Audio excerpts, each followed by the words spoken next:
In the figure, if A, B, C are the areas respectively of the three non-overlapping regions formed by the intersection of two circles, what is the value of B plus C?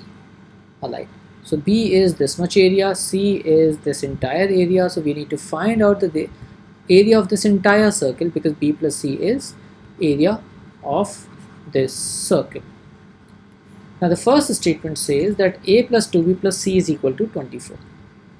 Now, does the question mention that the two circles are identical if A, B, C are the areas respectively of the three non-overlapping regions formed by the intersection of the two circles of equal area? Now these are two equal area, so we know that A is equal to C, right?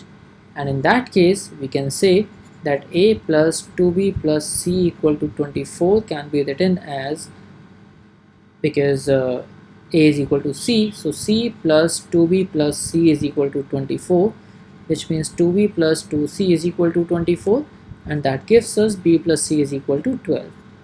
And now we can say that the first statement alone is sufficient to answer the question. Let's check the second statement.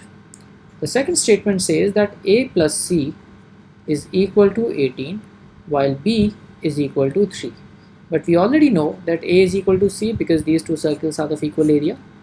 So we can say that twice of C is equal to 18, so that gives us C is equal to 9. And with B, we add it, so we get B plus C is equal to 9 plus 3, that is 12. And hence the second statement alone as well is sufficient to answer the question. So the answer becomes option D.